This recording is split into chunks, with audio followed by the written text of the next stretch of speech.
Welcome everybody to another installment of Rendezvous with Romance in partnership with Avon Books. My name is Amy and I'm a bookseller at Schuler Books in Grand Rapids, Michigan, and a lifelong romance reader and enthusiast. And so every month I get to talk to the authors of newly released titles from Avon Romance. And we talk about the genre as a whole. Glad to have everybody with us, whoever's joining us.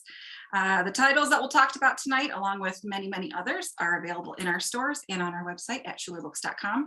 And we do ship worldwide. So no matter where you're tuning in from, sign in and order some books, or please find your local independent bookstore and support them in their romance sales as well. So tonight I have the honor of talking with two of Avon's authors. The first is Lorraine Heath. Welcome. Lorraine always dreamed of being a writer, and after graduating from the University of Texas, she wrote training manuals, press releases, articles, and computer code. But something was always missing.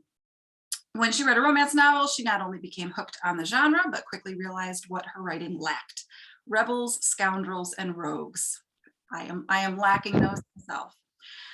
She's been writing about them ever since, and her novels have been recognized with numerous industry awards and have appeared on the USA Today and New York Times bestseller lists.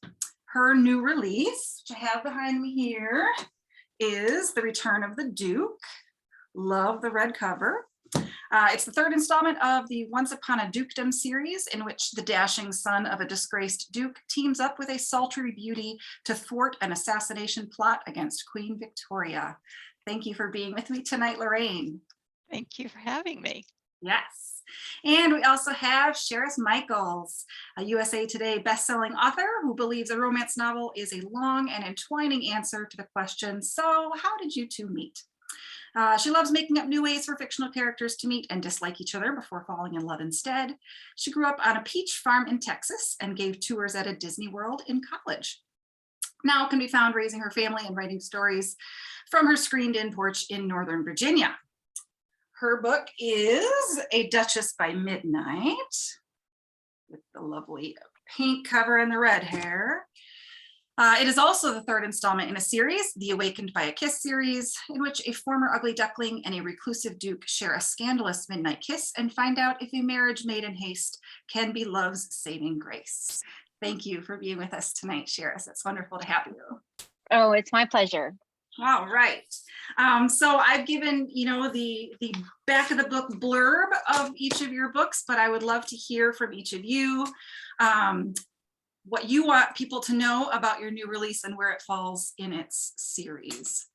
Lorraine, would you like to take it away for us? Sure.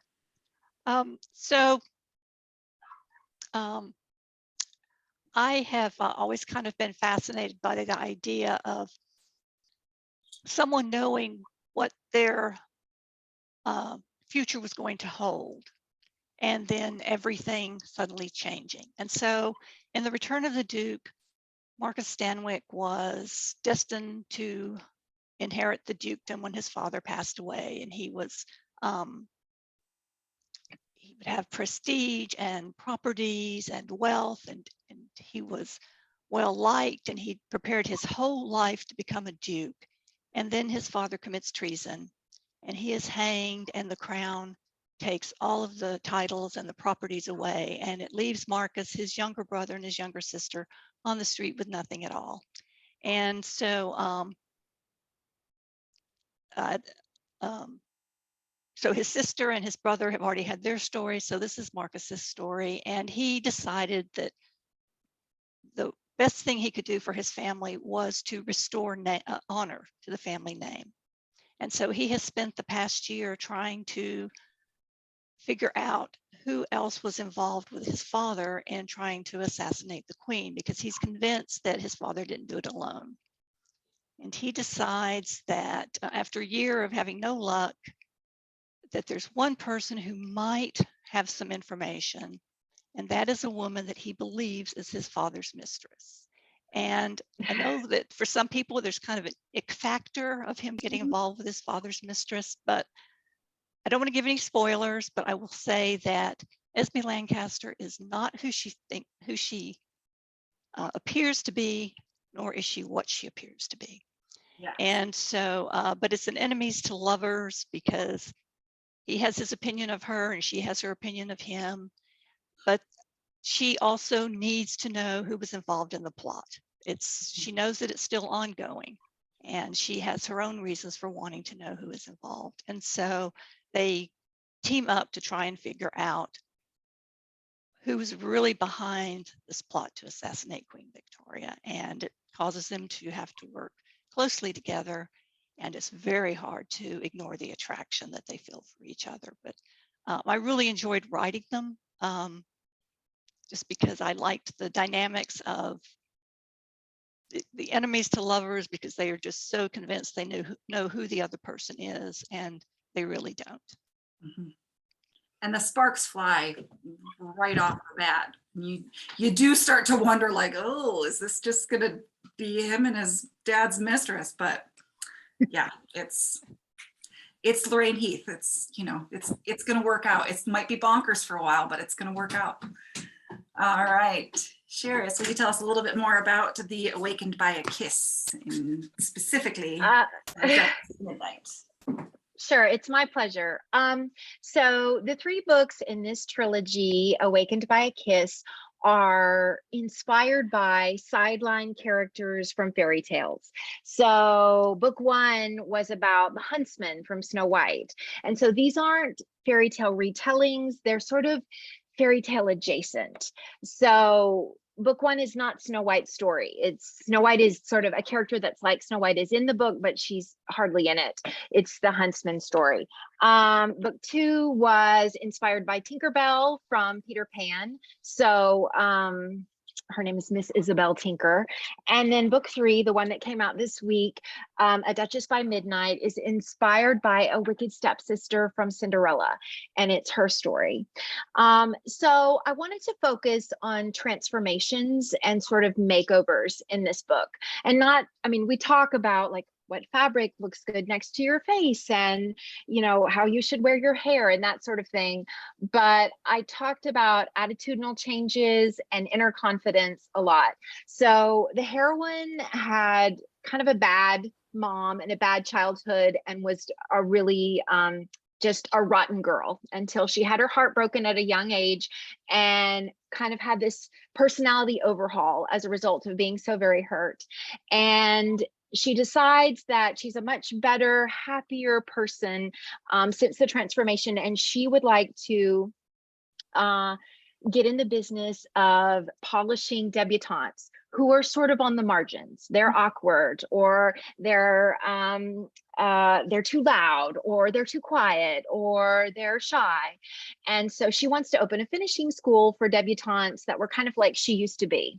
But she doesn't have any money and she doesn't have any clients yet. So she decides to start taking personal one-on-one clients to sort of polish debutantes. And the hero has 2 very wild child nieces that he needs to be prepared for their debut in society. So he hires her, and she's working in his house with the nieces. And I had so much fun writing these 2 teenage girls. One is kind of bad and the other one is very shy. And while she's working with them, she's falling in love with her boss. And he's like appalled that he's into the governess, basically. And she can't believe she's falling for him because she had sort of said, love is not in the cards for me. I'm 28. I'm now working as a governess. No one liked me before. And they have this beautiful just sort of flirtation. And then she gets compromised. They're sort of caught in the act by, well, I don't want to spoil it. And they have to get married.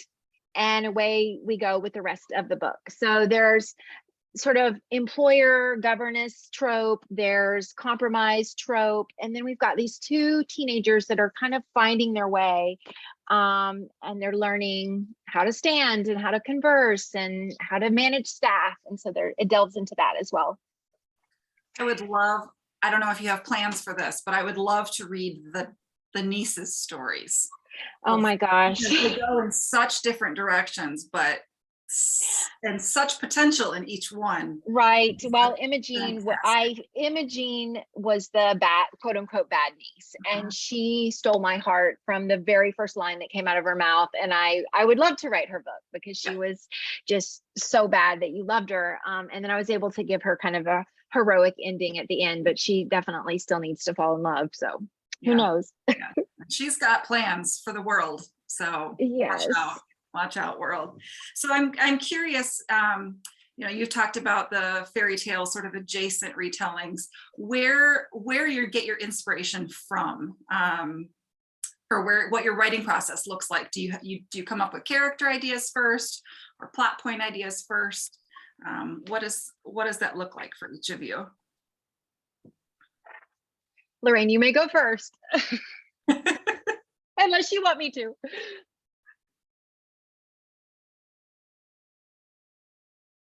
Oh, I think we've lost your sound, Lorraine. Your audio. Yes, Oh, she muted herself. I muted myself. Then I forget to unmute myself. Yes, for me, the characters usually come first. And sometimes only one of the pair will come first. I might not see who they're going to be matched with until I start writing the story. I'm not a plotter, which means that my stories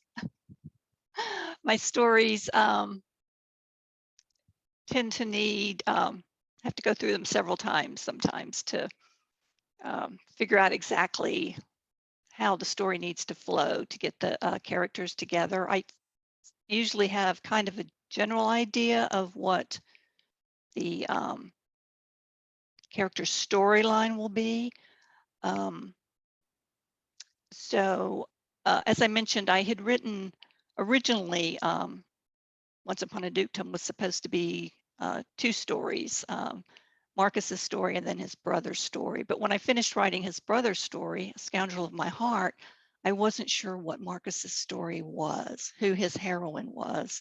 But I had introduced a character, the Duke of Kingsland, in his brother's story, and I knew the Duke of Kingsland's story.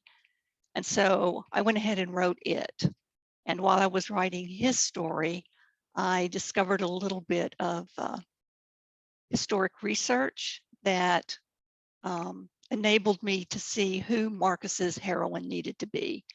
And so it was at that point that I knew Marcus's story and how his journey would resolve itself. So it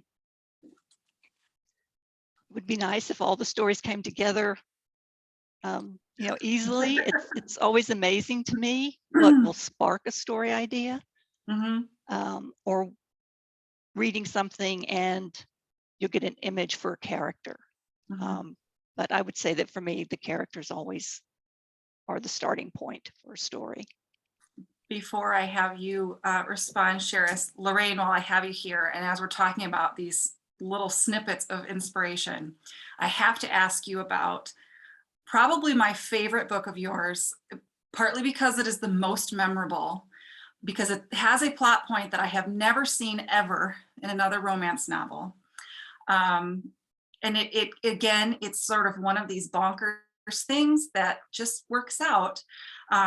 It's The Earl Takes All, in which a pair of twin brothers go off on safari, and one of them has to impersonate the other because the first is mauled to death by a gorilla. And so I would, and there are lots of reasons why the impersonation has to take place, and of course the shenanigans that ensue with that. But I would love to know what the inspiration or where that little tidbit came from for him to be mauled to death by a gorilla. It just, I don't know, it just came to me.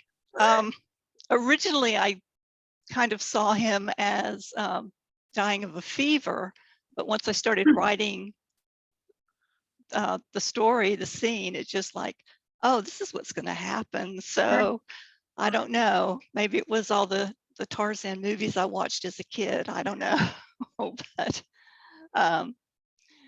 yes, yes, Again, that one gets a lot of comments. memorable. Yes, it is memorable. You've seen plenty of characters die of a fever or influenza or whatever, but I've never again found a gorilla mauling. So Yeah. Thank you for answering that question. All right, Charis, tell us a little about your writing process. Well, that just to piggyback off of what Lorraine said. So in A Duchess by Midnight, the two twin nieces that the heroine has to transform, I needed them to be very raw and wild. And, you know, basically they have table manners and they can read and write, but that's about it. We're starting at zero. And so I thought, okay, they can be from the country, or they can be like in some very obscure part of England where they haven't learned manners. But like Lorraine, I was like, let's just take it up a notch. And so the girls, not to spoil it, but the girls have been their mother, they have a crazy mother, and she has them living in this sort of religious commune where they're not allowed to do anything but like sing hymns and be part of, I call it the Temple of Order in Eden, because the initials are TOE, toe, because it was funny. And because I try to use the source material from the fairy tales, and like from all the different, so there's Disney, but then there's the Brothers Grimm. And I don't know if you know, but in Cinderella, in the Brothers Grimm, they try to make the shoe fit by sawing off their toes or their heels. So, you know, just trying to say what's already been done and how can I bring a gorilla into it in Lorraine's case, or just make it, you know, we all know that people are, you know, isolated, but how could we make it just more interesting? But just in general, I am actually not as pure as Lorraine with the characters. I am looking for the hook. I'm already thinking ahead to how can I market this book. So when I was thinking of, okay, fairy tales, we all love fairy tales. We've done fairy tale retellings. We've seen the villain as the heroine. We've seen the flip where the Cinderella is kind of the character of the male and the heroine is kind of the character of the prince. And I just thought, what hasn't been done? And then I just thought sideline characters. And so my very first one to think of was the wicked stepsister. Oh, she needs her happily ever after. And then I started to think, like, who else is there? And mostly sideline characters in fairy tales are like woodland creatures, or like the crab from Little Mermaid. And so I actually had to kind of really dig around to find, okay, I'll do the huntsman from Snow White and then Tinkerbell from Peter Pan. And I'm actually ending the series with those three. It's been a lot of fun, but I didn't find another sideline character that really interested me. However, it was the hook at the beginning, because I knew it was easy to describe. It was a known thing that I could put my twist on. And as I already know, I'm already writing my next trilogy. I haven't yet announced what it is, but I did the same thing. What can I describe really quickly? And people know it and love it, but I can give a kind of modern twist to it. Because I need to be able to sell it. After I have a concept, then I let my mind run wild with, okay, what are we going to do within the bounds of this marketable thing? And are you a plotter? I do plot.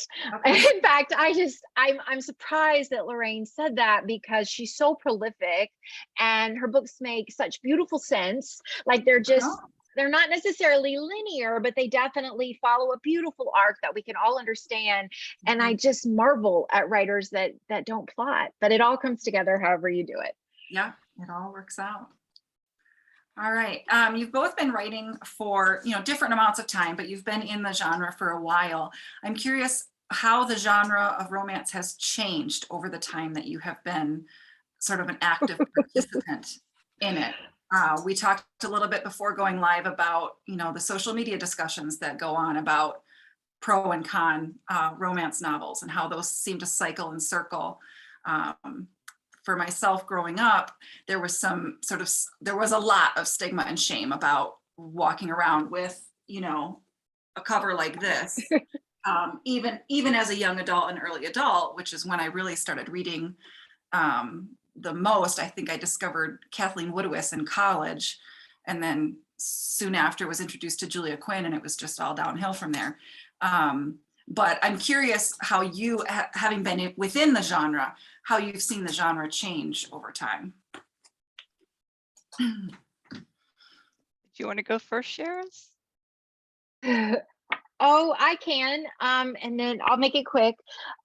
Two things. Number one, readers are so savvy and they know a little of what to expect and kind of how the sausage gets made, for lack of a better word. So they want to know the tropes up front. So before I was writing, and I've been writing since 2014, published since 2016, actually writing before that, but I signed my first contract in 2014. Before that, I worked for the national trade group of romance novelists, which was called RWA, literally since I was a college intern at age 22. So I've always worked with romance fiction.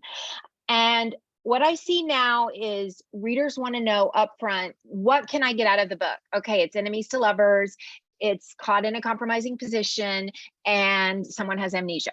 Or and then they want to know in advance what to expect, and they know all the tropes and they know all the terms, and it's just like a very in the know sort of readership. So in one way, we can communicate really easily. In another way, sometimes I want to write a scenario that really cannot be boiled down to one trope that we all love.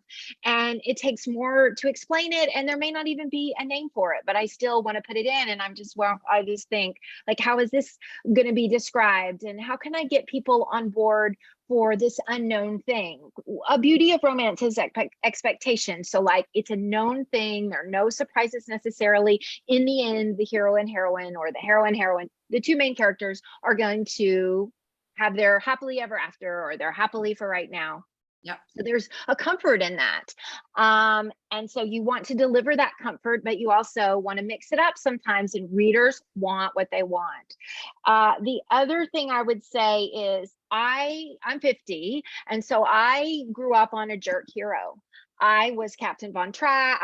Grew up on Captain Von Trapp and on like Han Solo and the guy from Romancing the Stone. And they're kind of jerks. And I sometimes will write that into a quote unquote alpha hero. And my editor, who is like 27, will say, you cannot, this is jerk. This guy's being a jerk and you can't redeem it. And I am grateful for her youthful input, because I'm like, oh yes, right, now readers would like a reasonable man, which is funny. I mean, it's sort of like a summary of it, but there is some of that that I would say. Mm-hmm. Yeah. Yes. I thought I had muted again, but I didn't. You're good. Did I? Okay. So my first book came out in 1994, so 28 years. I think, part of the change I've seen is that the pacing in books has become much faster. Mm-hmm. And I think part of that has probably been, has happened partly because of maybe social media, but sound bites. We're just in such a faster moving world, I think, now that people want things to happen quickly. And so I think that, as I said, pacing on books has really changed. But I think probably the biggest change is when I started writing, you had historical and you had contemporary. And romance has just really expanded to include, all sorts of other genres, so that it has become a place, it's become more inclusive, not only for different reading styles, but for all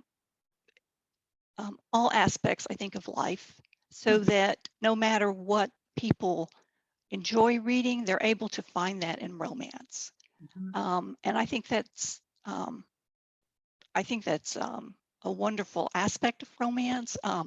I read romance widely, all the different subgenres of romance, all different authors.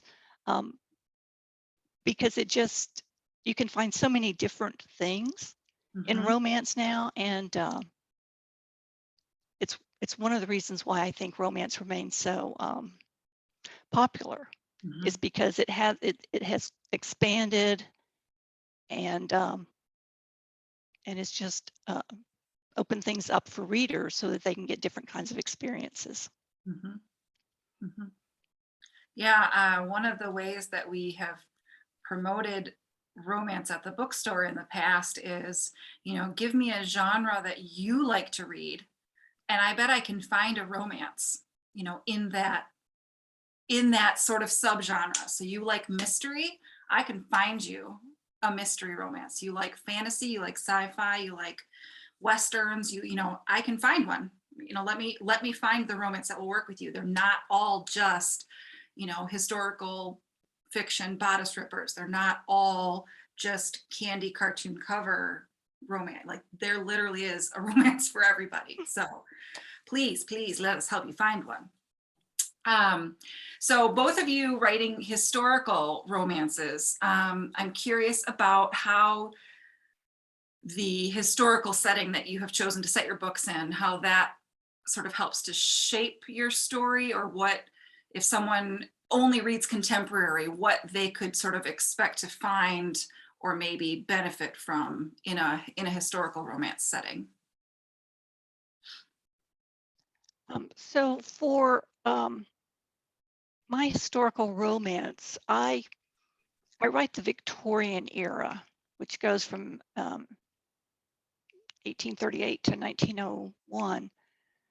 And the reason that I like it is because it is such a large canvas to draw from. If I'm looking to write something dark, I would write something like in the 1850s, when Victorian times were very much like Charles Dickens' era. You had a lot of dark things happening. If I want to write something with a little more modern flair, then I would go to the 1870s or the 1880s, because things were changing so much. And there were so many changes during the Victorian era that depending upon what I need my characters to be able to do, helps me decide where I set that story. And as far as if you are a contemporary reader, I think there are a lot of historical romances right now that actually address or have as their subplots aspects of what is going on in the world, because a lot of things that happened in the history are still going on now. And sometimes you can take something that's happening now, but put it in a historical context. Mhm. And so it's not, and the other thing is, I find that historical romance isn't necessarily really heavy on the history. I'm not trying to teach you history. I'm trying to entertain you in a world that's a little bit different from ours, but at the same time, I'm not going to hit you over the head with all the historical facts. There's a lot of things that I learned in my research that I don't put in the books because, again, the fast pacing. Yeah. So,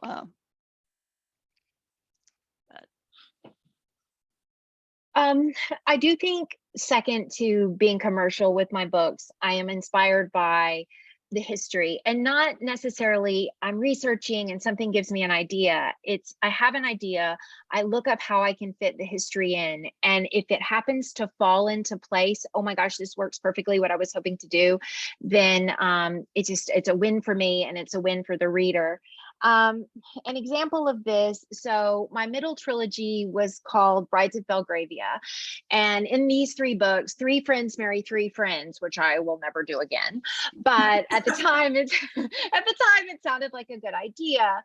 I have three heroines that want to get married, for the reason of having the privileges of being a wife, in terms of they don't need a chaperone, they can come and go as they please, but they don't want the husbands around.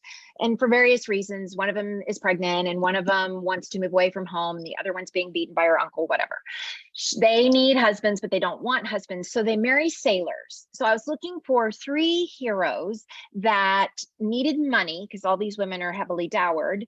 They needed money, but they weren't going to stay in London. They were going to go away. And so I started to research like what the sailors would be doing. I did not want my heroes to be involved in the slave trade at all. So I was looking for some type of import export in England at the time that did not touch slavery. And I discovered that the richest men in England, this is late Regency, these books, when Belgravia, the neighborhood, was built. And I discovered at the time the richest men in England were the so-called guano barons. So these are men that are going out into the ocean to little bitty islands, and they're harvesting bird poop. And they're bringing it back to England, and it's sold as fertilizer, and it's like an agricultural revolution because of how rich it is and how good it is for like the gardens and crops of England. So that's kind of the way I looked at history, and I was able to have these guys, okay, they're harvesting guano. I kind of call this like the bird poop books. They're harvesting guano out in Bermuda, and in the series, one by one, they have to come home for some reason, and they, have this marriage of convenience that becomes realized. But I used that history to build the story. And so it was like, here's what I need, history. What can you give me that fits? Oh, this is perfect. Mm-hmm. Mm-hmm. Now, piggybacking a little bit on what you had said, Lorraine, I know, right now there's just so much talk about women and men, but about bodily autonomy and what you are and are not allowed to do with your body, or what decisions you can make about your body. And that's a theme that runs through almost all of the historical romances that I've seen, and in addition to contemporary. But it's so interesting to see that conversation in the historical context, because you're reading about this character and thinking, well, the men get to make all the decisions about her, and that's not fair. And then you think, well, wait, that's a lot of that continues to happen. That wasn't fixed, but you can look at it from a different lens when you see it in that historical setting. So I think you're exactly right when you talk about current issues being present in the historical setting. All right, so speaking of history and research, I spent several hours on the Debrett's website. For those who are maybe not as familiar, the Debrett's peerage and baronetage is basically a listing of all of the titles and who they've belonged to and who inherited them and who married who and how they're all connected. It was originally collected and printed in 1675 by a man named William Dugdale, and it was just a huge tome, and it had all sorts of inaccuracies because he was influenced by money and the people around him. And so it sort of morphed and evolved over time. And at one point in the mid 1700s, it was little pocket-sized volumes that people could carry around, because it was very important to know who was titled, because it impacts how you address them and who you might want to marry, and who's connected to whom through all of these titles. Debrett did not actually get his name on it until 1784, but it continues. It is now an online option, but you have to register and pay.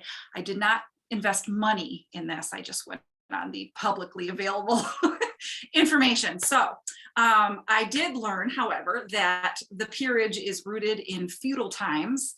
It first started when loyalists to the crown were given parcels of land to oversee, and then titles were always conferred from the monarchy, as a show of loyalty. And that title came with political power. So it was great to get a title of peerage, because then you were in the House of Lords and you could help influence the political setting.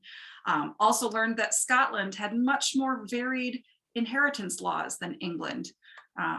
more women were allowed to inherit in Scotland than in England. They've now, and it's a little confusing because there were English titles, Irish titles, Scottish titles, British titles, and now it's like UK titles. So there was a lot of overlapping, and any inaccuracies in my data collection, I will blame on that. So I have some trivia primarily about dukes. I was going to do all of peerage, and holy cow, there's just a lot. So we're going to focus on dukes and duchesses, since that's what you were writing about in your most recent books. So question number 1. The peerage includes 5 ranks, of which duke is the highest. Which of the following is not a title of the peerage? Earl, Viscount, Baronet, or Marquess? Baronet. I would say baronet. That is correct. The baronet and the knight are also titles of the aristocracy, but they don't have the political power of being in the House of Lords. So you've got your duke and your duchess, your marquess and your marquise, your earl with a countess, a viscount and a viscountess, a baron and a baroness. And then the lower tier of the aristocracy is the baronet and the knight.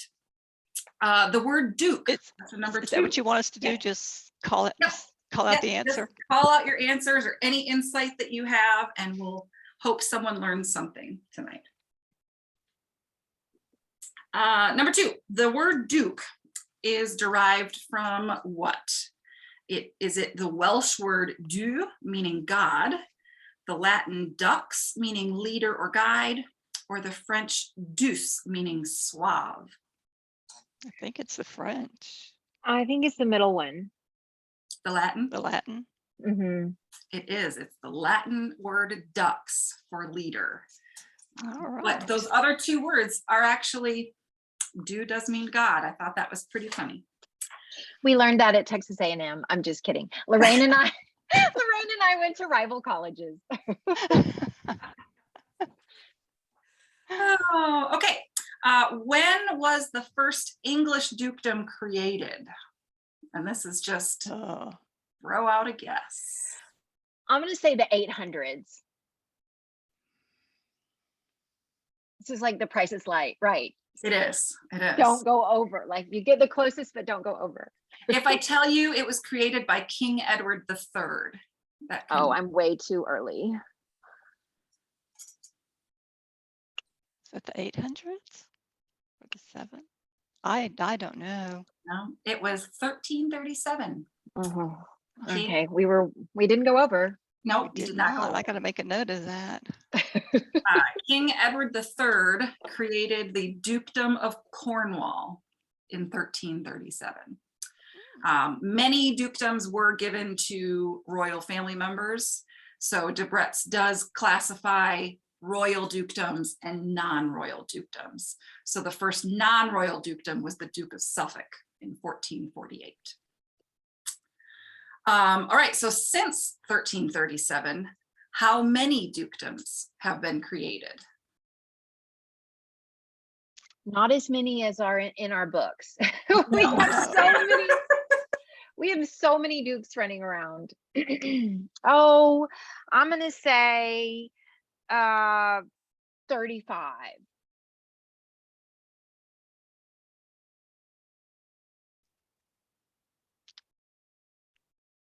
Oh, 20? 20. You're both low. I did not go over 160 or 160 dukedoms. It's only 106 titles because they often are created and then recreated with different terms. Okay. All right. Interestingly, out of those 106 actual titles, only 7 of them were created for women in their own right. They were all created for, almost all created for men. So there were 7 titles that were created directly for women. Those titles were held by 6 different women. Of those 6 women, how many were mistresses to a king? Oh, I'd say all of them. I was gonna say probably every single one. You know, Camilla is the Duchess of Cornwall at the moment, but I don't know if that's been like created just for her because she's married to the Prince of Wales. Right. I'm going to say if there are 7, I'm going to say 6. So it was actually only 3 Oh, that were mistresses. 2 were mistresses to King George, and 1 was a mistress to King Charles II. All right, so women don't often get their own dukedoms, and they very, very rarely can inherit them. But how many women have inherited a dukedom that was created for a man? 3. yeah, probably 3, the same number as was for the last question. You're exactly right. 3 females have inherited dukedoms. The Duchess of Hamilton, which is a Scottish dukedom, inherited in 1698. The Duchess of Marlborough, which is an English dukedom, inherited in early 1700s, and the Duchess of Fife, which is a United Kingdom title, in the 1950s. All right, true or false? The highest ranking peer in England, not including the royal dukes, is currently the Duke of Norfolk, and that dukedom was originally created for a woman in her own right.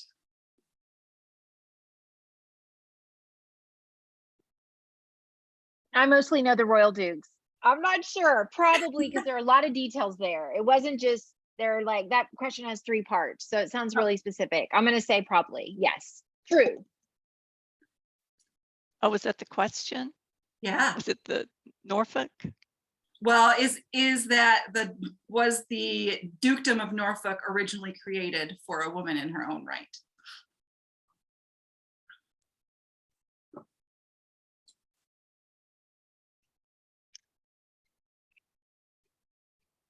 I'm going to say, I mean, it sounds like it should be yes, but I thought it was for somebody else. I'm going to say no. It is true. It is true. So the oldest current dukedom was originally created, the Dukedom of Norfolk was originally created for Margaret of Brotherton, who was the granddaughter of King Edward I. And it was. Can you send us all your notes? Yeah, this is good to know. Sure. I've got pages. Okay, so now we get into the royal versus non-royal dukedoms. The last non-royal dukedom was created, and I'll give you some options for this one to pick from. Who was the last non-royal dukedom? Was it the Duke of Wellington in 1814, the Duke of Manchester in 1719, the Duke of Westminster in 1874, or the Duke of Stockton in 1984? Who was the last non-royal, or what was the last non-royal dukedom to be created? Stockton? Yeah, that sounds late 84, but why not? I'll go with that too. It was the Duke of Westminster in 1874. There is currently Really? not a dukedom in Stockton, only an earldom. Oh, that was a trick. Don't get me started on trying to figure out the difference between a dukedom and an earldom and whatever, because they all sort of overlap. There is also the Duke of Fife in 1900. There were some discrepancies in my research, but it seems that he is the illegitimate grandson of William IV, so he wouldn't actually count as a non-royal duke. Otherwise, that would be the most recent. Okay, true or false? This is a shorter one. Since 1989, 7 dukedoms have gone extinct. No heirs remaining. True. True. False, just 1. All the rest of the dukes just keep on kicking. I don't know if you'll find this interesting, but when I was researching The Duchess in His Bed, I made contact with the registrar at the College of Arms in London, and his job is to determine who inherits a title. And part of our communication was happening during COVID.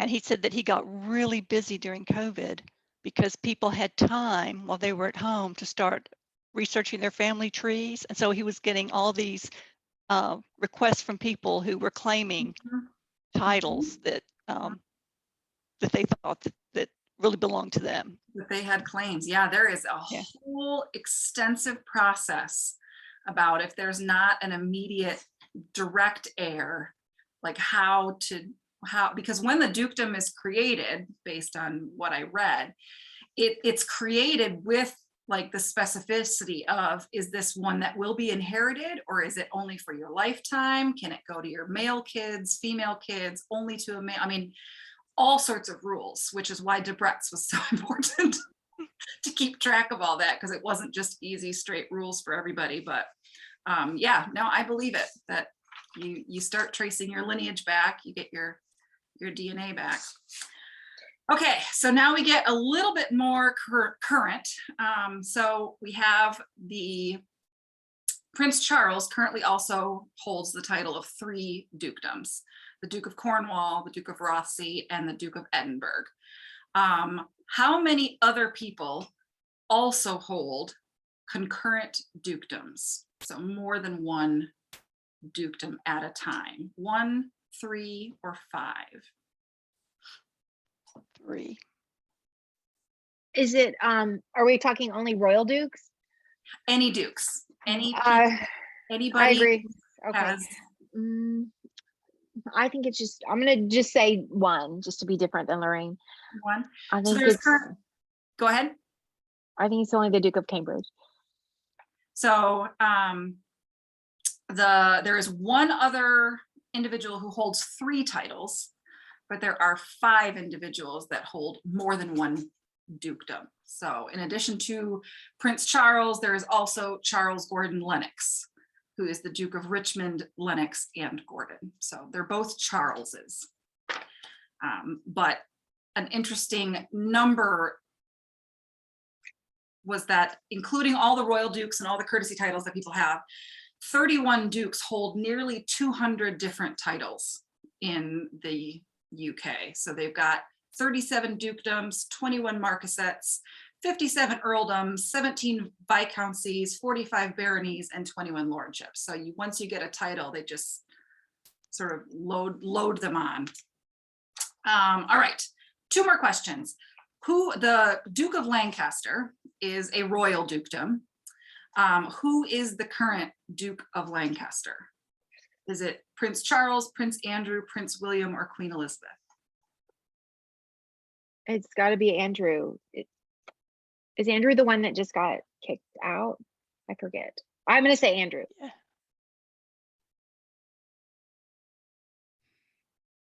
Andrew. I'm gonna say Queen Elizabeth. It is Queen Elizabeth. It is the dukedom of the reigning monarch. And she does go with the title of, she is addressed with the title of Duke, not Duchess. It is a dukedom, even though she is queen. All right, final question. It's a true or false.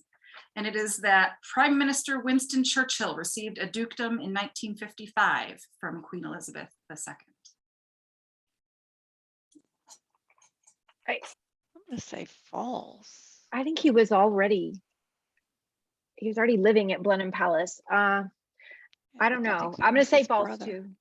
It is false. She offered, but he declined and took a knighthood instead. Sure, yeah. So that is your learning. Since we don't get all of the His historical. mother was American. Yes. Is that right? I didn't know that. I have a fun fact about 2 fun facts about dukes as it pertains to romance novels. Yes. The first one is Julia Quinn, who we all know, our old friend Julia Quinn, told me years ago when I was writing, she said, just stay away from dukes because they're a lot of trouble. First of all, there are not many of them. Second of all, they have to follow all these rules. They can't have a job and they can't marry a housemaid and they can't.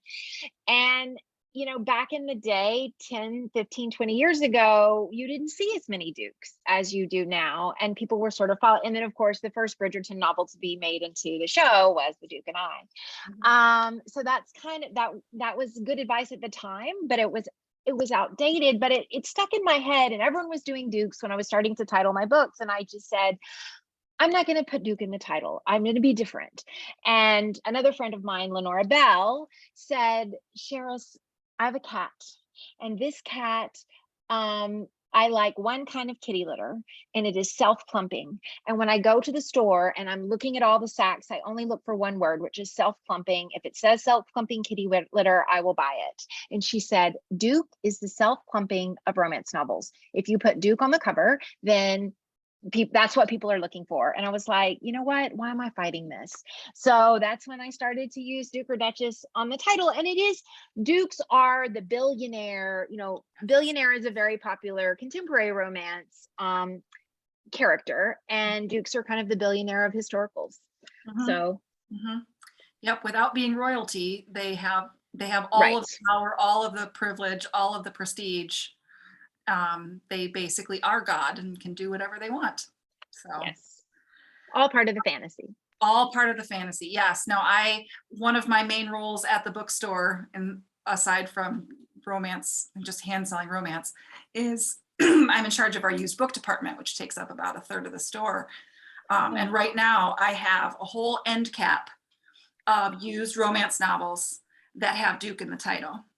And they fly. Like sometimes I have to put some earls and some viscounts in there until I get another batch, but you're right, people will buy it if it has Duke in the title. It moves quickly. So, but there are not actually as many Dukes as the romance novel genre would have us believe. All right, we have just a few minutes left. I would love to know what each of you are reading right now, or what you are most excited, your sort of most anticipated next read, what that will be. I'm like opening my Kindle so that I can see what I'm reading. I'm scared the book will start playing on my Audible. I honestly watched The Terminal List on Amazon Prime and decided to read not that one, but book 2 in that series by Jack Carr. I read outside of romance when I'm actively writing romance, especially historicals. So I will save up all my historicals until I'm in between books and devour those. But while I'm writing mine, I will read either romantic suspense, which is my other favorite, or just something wildly different. So I'm reading book 2 of those James Reese Navy SEAL thrillers. It's interesting because it's so very clearly just a different side of genre fiction. So romance is one fantasy, this is another. What about you, Lorraine? I am reading Kate Bateman's A Daring Pursuit. That's on my list. Pardon? That's on my list. I'm really enjoying it. It's an enemies to lovers, but you can tell pretty much from the beginning that they're enemies just because they find themselves attracted to each other, and so it's really enjoyable. Yeah, and that's like a family enemies, right? I think I read the first one, and that's the families are enemies, so we have to be enemies because of that. Yes. I'm currently reading the next book by Freya Marsky. It's a fantasy romance. The first one was called A Marvelous Light, and it takes place in Edwardian England, alternate Edwardian England. It's a queer romance series. And the second one is called A Restless Truth. It comes out in the next couple of months. But it's billed as a sapphic knives out on a boat, which it's just delightful. And then my next read, I just got an arc of the new Beverly Jenkins that comes out next month. And I get to talk to her along with several other authors next month. So as soon as I finish my magical boat romance, I will be diving into that. And hopefully the new Sarah McLean will pop up as well soon. So. But how many books do you read a week? 3 to 4 usually. Last year, I think it was 205 books in the year last year. And I won't quite meet that this year unless I really hustle. I think I just crossed the 100 book mark, but yes, I do often read multiple books at a time because I also am an audiobook listener. So while I'm driving or cleaning or whatever, during my lunch hours, I'm listening, and I am a listen at double speed or faster Yes. sort of reader. Like you have to read it out loud as fast as I would read it in my head. So let's move it along. And I typically have a physical book by my bedside and a book on my my phone, my device. And so I might go a week without adding any, but then I add 3, within a day because I finish all of the different areas. But all right, and sort of final question, what can we look for next from each of you? Those of us who are big fans. So in February, a new series starts. It's called The Chessmen, Masters of Seduction, and the first book is The Counterfeit Scoundrel. And if you read Once Upon a Dukedom series, you met the chessmen, Bishop, Knight, King, and Rook. And so the first story is Bishop's story. Love it. Oh, how cool. Yeah. That is a great idea. I can't wait for that. I haven't announced my new series, but I can talk about it. It's called Hidden Royals. And it is about 3 siblings who are exiled in Regency England. So they're from another country, but they're hiding in England, 2 sisters and a brother. And some of them know they're royal and know they're hiding. Some of them find out in the book, oh, you're a princess. And book 1 is called Say Yes to the Princess, and it comes out about this time next year. So I'm currently writing that. Love it. Look forward to it. Well, we'll wrap up here, but thank you so much, both of you, for sharing some time with me this evening. It's been a joy, and I personally, I love both of your books and your writing, and so I look forward very much to whatever comes next to add to my piles behind me. But this has been a joy. Thank you also to the folks at Avon Books for partnering with us at Schuler Books. It's such a joy also to work at a bookstore that promotes and celebrates romance, and I still have to sort of pinch myself every month that I get to read romance novels for work and then talk to the authors of my favorite books. So thank you to you and to your publishers, and also to everybody at home watching. Thank you for joining us. I hope you learned something, enjoyed something, and we'll pick up a romance soon. Be sure to pick up copies of Return of the Duke and Duchess by Midnight, and any other titles by Lorraine and Charis in our stores or at schulerbooks.com. Again, we do ship worldwide, so look for us there. And then next month is a very special month for romance. August is Read a Romance Month. So encouraging everybody, even more than I normally do, to pick up a romance and read it. Saturday, August 20 is Bookstore Romance Day, where independent bookstores across the country really promote and celebrate romance. So keep an eye on our Schuler Books social media for details. We'll be having prizes and giveaways that you can come in if you come and shop for romance. And there are just a slew of romances coming out at the end of August. I will be talking with 4 authors, very excited, for Jennifer Ryan, Sophie Jordan, Sarah McLean, and Beverly Jenkins. So it's going to be a blast. That is on August 25, again, here on Facebook Live at 7 o'clock. Hopefully you can join us then. I'll have to see what sort of deep dive research I do, because I've got to impress Miss Bev somehow. All right. Well, again, thank you both so much for being with me tonight. I really appreciate it. Thank you for this was so fun. And thank you for your enthusiasm for romance and for being able to hand sell by obviously being so well read. And thank you for this Facebook Live. Yes. All right, everybody, stay safe, be well. See you next month. Take care. Bye. Bye-bye.